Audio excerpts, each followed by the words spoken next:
Halo teman-teman, perkenalkan kami mahasiswa Universitas Diponegoro, mata kuliah Analisis Regresi Non-Parametrik kelas A, kelompok 1. Nah, pada kesempatan kali ini kami akan menjelaskan pemodelan regresi spline pada faktor yang mempengaruhi indeks pembangunan manusia di Indonesia. Untuk anggota kelompok 1 terdiri dari Ani Sri Mulyani, Beatrice Marietta, Nur Afnita Amalia, Risa Nur Aini, dan Rizky Dwi Hayati.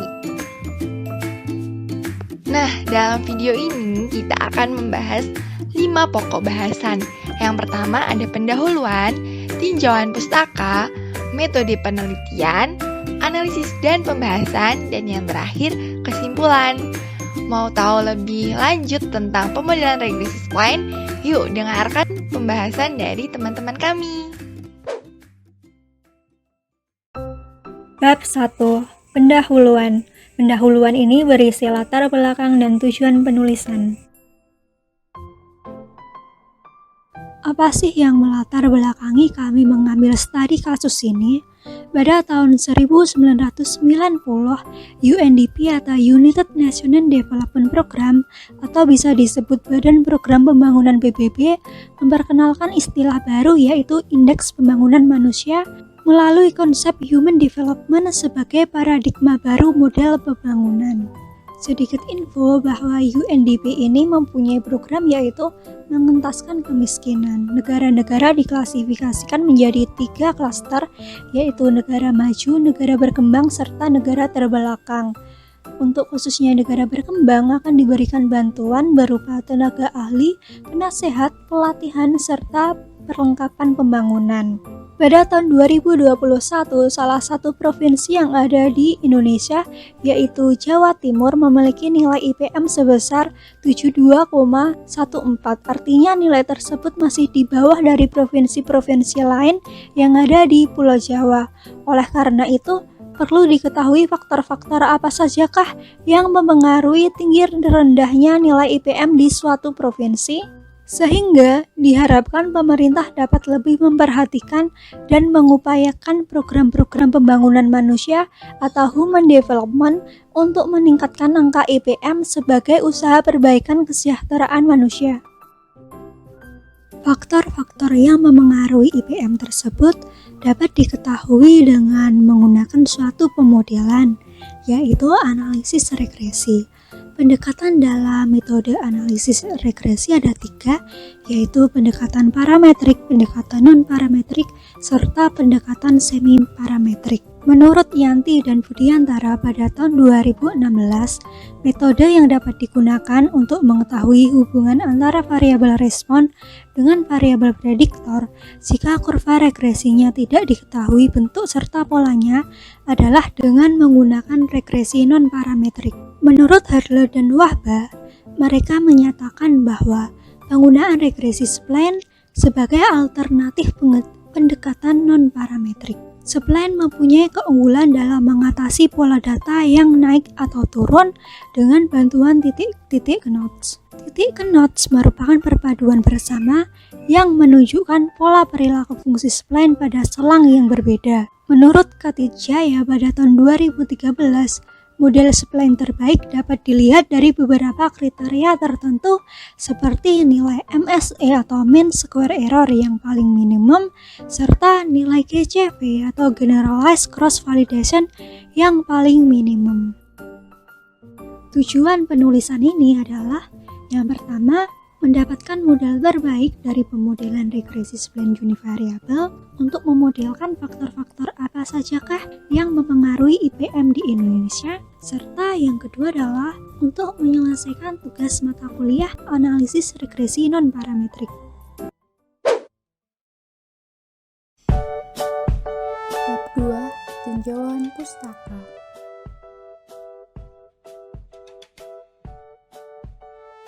Indeks Pembangunan Manusia atau biasa disingkat IPM. Apa itu IPM? IPM merupakan pengukuran perbandingan dari harapan hidup, pendidikan, dan standar hidup untuk semua negara. Kegunaan IPM yaitu untuk menilai aspek kualitas dari pembangunan, untuk mengklasifikasikan apakah sebuah negara termasuk negara maju, negara berkembang, atau negara terbelakang, dan untuk mengukur pengaruh dari kebijakan ekonomi terhadap kualitas hidup. Menurut Direktorat Analisis dan Pengembangan Statistik BPS tahun 2015. Untuk menjamin tercapainya tujuan pembangunan manusia, ada 4 hal pokok yang harus diperhatikan. Yang pertama yaitu produktivitas. Penduduk harus dimampukan untuk meningkatkan produktivitas dan berpartisipasi penuh dalam proses penciptaan pendapatan dan nafkah. Yang kedua yaitu pemerataan. Penduduk harus memiliki kesempatan yang sama untuk mendapatkan akses terhadap sumber daya ekonomi dan sosial. Yang ketiga yaitu kesinambungan. Akses terhadap sumber daya ekonomi dan sosial harus dipastikan tidak hanya untuk generasi saat ini, melainkan juga generasi yang akan datang. Yang terakhir yaitu pemberdayaan. Penduduk harus berpartisipasi penuh dalam keputusan dan proses yang akan menentukan kehidupan mereka. Regresi parametrik. Regresi parametrik merupakan pendekatan yang berfungsi untuk mengetahui hubungan variabel independen X terhadap variabel dependen Y menggunakan asumsi-asumsi kurva regresi. Menurut Suprapto pada tahun 1998, model regresi linear sederhana secara umum dapat dituliskan sebagai berikut. YI sama dengan beta 0 ditambah beta 1 X3 ditambah error di mana I adalah 1, 2, sampai dengan N. Regresi non-parametrik. Regresi non-parametrik merupakan suatu metode untuk mengetahui pola hubungan antara variabel independen X terhadap variabel dependen Y yang tidak diketahui bentuk fungsinya. Pendekatan non-parametrik tidak terikat asumsi bentuk kurva regresi tertentu, di mana kurva regresi hanya diasumsikan smooth yang termuat dalam suatu ruang fungsi tertentu sehingga regresi non-parametrik sangat fleksibel. Selanjutnya adalah materi mengenai regresi spline. Regresi spline adalah regresi yang kurva regresinya didekati oleh fungsi spline. Fungsi spline adalah fungsi polinomial yang lebih khusus di mana dalam regresi non-parametrik mempunyai sifat fleksibel dan mempunyai kemampuan mengestimasi perilaku data yang cenderung berbeda pada interval yang berlainan. Nah, untuk spline sendiri merupakan potongan atau truncated polinomial tersegmen yang kontinu sehingga memiliki kemampuan menyesuaikan diri lebih efektif dari karakteristik data. Nah, secara umum, fungsi spline order M+1 dengan satu variabel prediktor adalah seperti pada di layar, dengan fungsi truncated akan bernilai fungsi tersebut ketika X min titik not J lebih dari sama dengan 0 dan akan bernilai 0 ketika X min titik not J kurang dari 0. Nah, untuk secara lengkapnya, model regresi spline dapat disajikan dalam bentuk sebagai berikut yang ada di layar.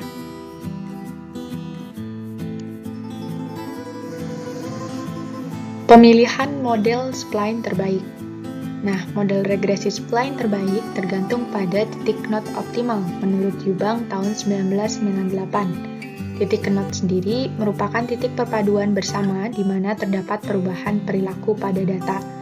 Metode yang sering digunakan untuk mencari titik knot optimal diantaranya adalah GCV atau Generalized Cross Validation dan MSE atau Mean Square Error. Nah, rumusnya sebagaimana yang tertera di layar. Kemudian, titik knot optimal diperoleh dengan nilai GCV yang minimum ataupun MSE yang minimum. Dalam pembahasan kali ini, kami menggunakan GCV yang minimum untuk menentukan titik knot optimal. Koefisien determinasi. Kriteria yang dapat digunakan dalam pemilihan model terbaik, salah satunya dengan menggunakan koefisien determinasi atau R-square. Secara umum, semakin besar nilai R-square, maka semakin baik pula model yang didapatkan. Besaran nilai R-square ini tidak pernah negatif dan selalu berada di antara 0 sampai dengan 1. Nah, untuk rumusan dari R-square bisa dilihat pada layar.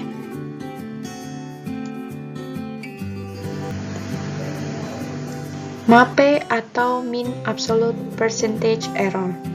MAPE merupakan ukuran ketepatan relatif yang digunakan untuk mengetahui persentase penyimpangan hasil peramalan. Nah, untuk rumusnya sendiri adalah MAPE sama dengan 1/n sigma I berjalan dari 1 sampai n mutlak PEI. Nilai MAPE dalam suatu peramalan model memiliki arti masing-masing untuk setiap nilainya, yaitu pada tabel 4 kita ketahui bahwa ketika MAPE kurang dari sama dengan 10%, maka artinya akurasi peramalan tinggi. Kemudian MAPE di antara 10% hingga 20% artinya peramalan baik. Kemudian untuk MAPE dengan nilai 20% sampai dengan 50%, peramalannya dikatakan cukup layak.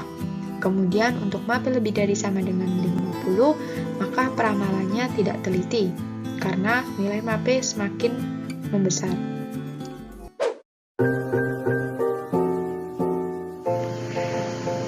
Bab 3. Metode penelitian.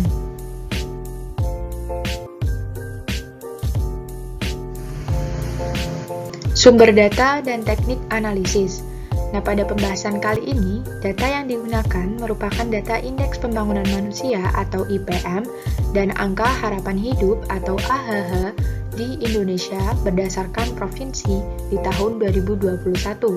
Data tersebut kami akses melalui website resmi dari BPS yaitu bps.go.id. Kemudian, untuk metode analisis yang digunakan adalah metode regresi non-parametrik spline truncated. Regresi ini merupakan suatu metode yang digunakan untuk mengetahui pola hubungan antara variabel independen dengan variabel dependen yang tidak diketahui bentuk fungsinya.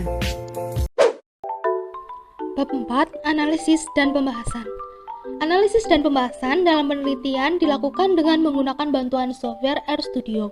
Data yang digunakan adalah data IPM atau Indeks Pembangunan Manusia dan AHH atau Angka Harapan Hidup pada 34 provinsi di Indonesia tahun 2001, di mana sebanyak 27 data digunakan sebagai data in sample untuk membentuk model dan 7 data sebagai data out sample untuk evaluasi model. Evaluasi model ditentukan berdasarkan nilai kriteria R-square dari data in sample serta nilai MAPE dari data out sample.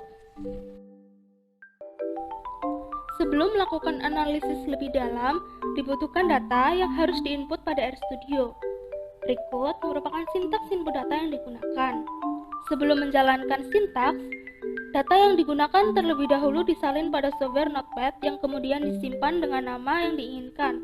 Pada peneliti, data in sample disimpan dengan nama mydata_insample dan data out sample disimpan dengan nama mydata_outsample. Untuk folder penyimpanan file tersebut adalah bebas. Langkah pertama dalam input data adalah menjalankan sintaks setwd atau setworking ke folder di mana data tersimpan. Setworking directory sendiri dibutuhkan agar dapat mengakses data dalam folder di mana data tersimpan. Kemudian langkah kedua yaitu melakukan input data pada RStudio dengan sintaks read.delim2, di mana sampel diinput dengan nama data_in dan data out sample diinput dengan nama data_out. Data yang telah terinput masihlah dalam bentuk teks.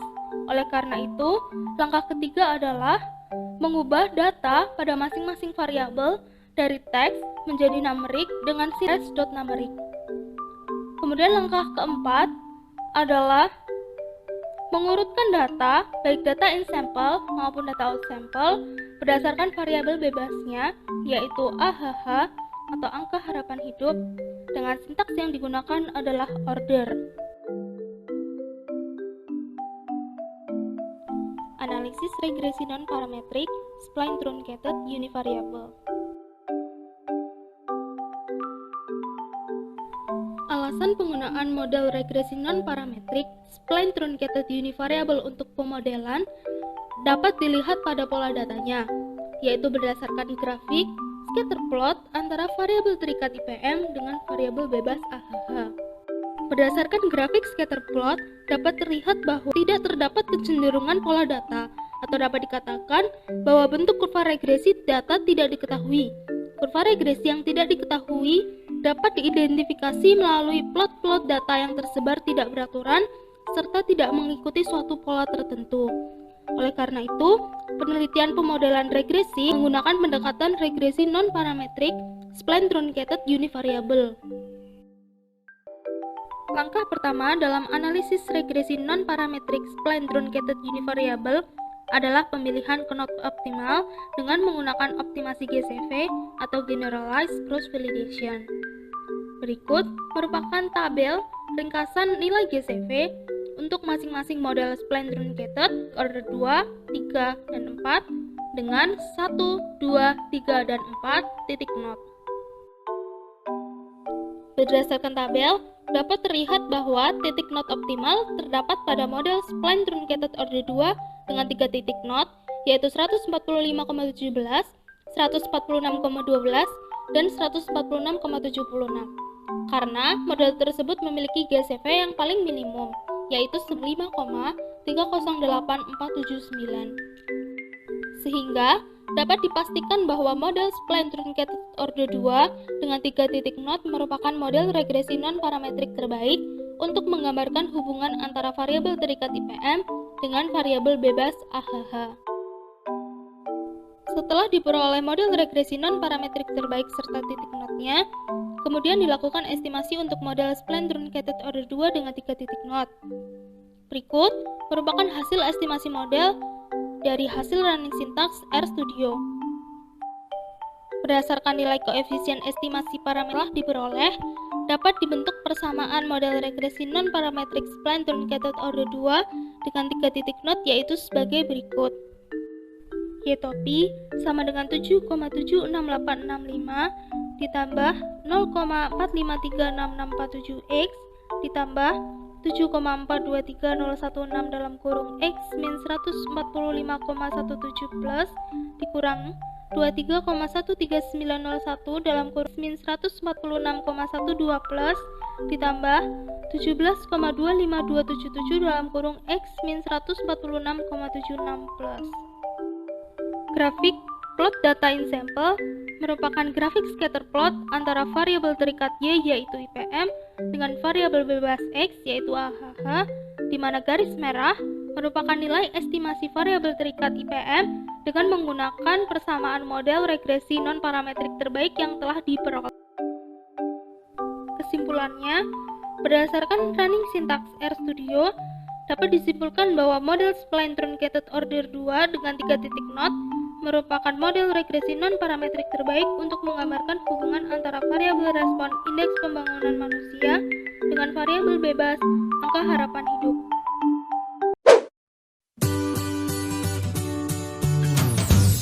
Evaluasi model.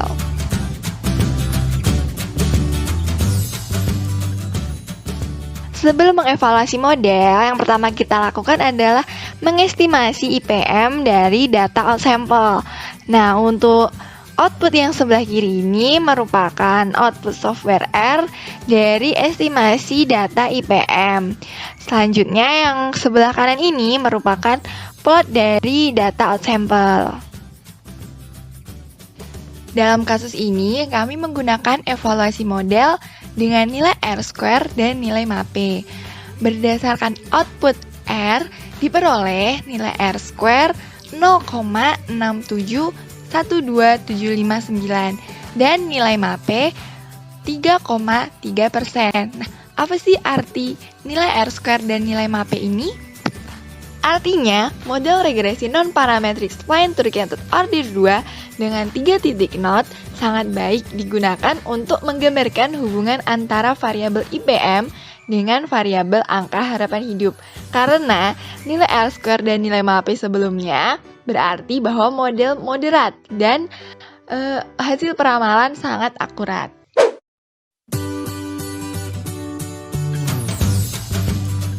Bab 5. Kesimpulan.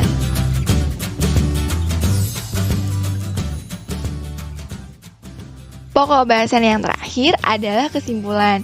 Nah, berdasarkan analisis yang telah kami lakukan sebelumnya, diperoleh bahwa model regresi non-parametric spline truncated order 2 dengan 3 titik not 145,17, 146,12, dan 146,76 merupakan model terbaik untuk menggambarkan hubungan antara variabel IPM dengan variabel angka harapan hidup karena menghasilkan nilai GCV paling minimum dibandingkan dengan pendekatan titik not dan order lain.